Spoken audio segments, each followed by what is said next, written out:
स्वार्थी साधु। एक समय की बात है, दो साधु भारत यात्रा कर रहे थे।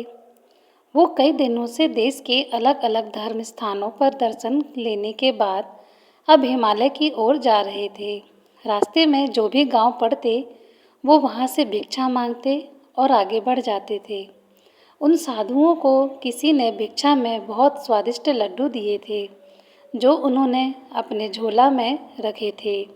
उनमें से एक साधु मन का थोड़ा चंचल था। उसका ध्यान बार बार उस झोले की ओर आकर्षित हो रहा था। उसे उन लड्डुओं को खाने की बड़ी मनसा हो रही थी, लेकिन वो ये बात दूसरे साधु को कैसे कहता, क्योंकि वो जानता था कि साधु का मतलब ही होता है जो किसी भी वस्तु का मोह ना करे।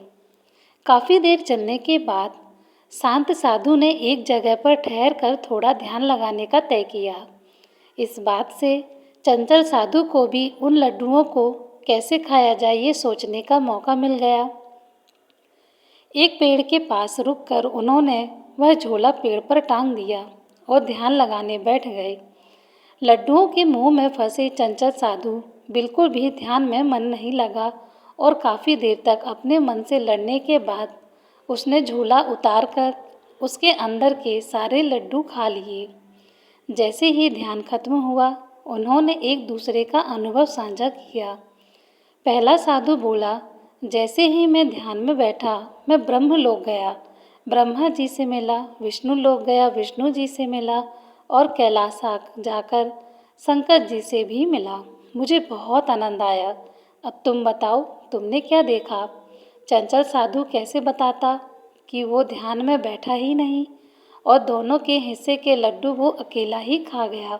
इसलिए उसने एक मनगढ़ंत कहानी बनाकर संत साधु को सुनाई।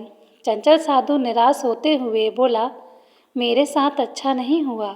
जैसे ही मैं ध्यान में बैठा, हनुमान जी मेरे सपने में प्रकट हुए और उन्होंने जबरदस्ती मुझे झोला उतारकर सारे लड्डू खाने के लिए कहा, तो मुझे खाने पड़े। ये सुनकर शांत साधु बोला, तो तुमने मुझे तब क्यों नहीं बुलाया? चंचल साधु बोला, कैसे बुलाता? तुम तो तीनों लोक में भ्रमण कर रहे थे। ये चंचल साधु हमारे आसपास रहने वाले उन स्वार्थी लोगों का प्रतीक है जो हमारे आसपास ही रहते हैं, मीठी बाणी बोलते हैं और मौका मिलने पर हमारा हक का भी छीन लेते हैं। ऐसे लोगों को पहचानिए और उनसे दूरी बना लीजिए। दोस्तों, वीडियो पसंद आई तो लाइक शेयर ज़रूर करना। धन्यवाद।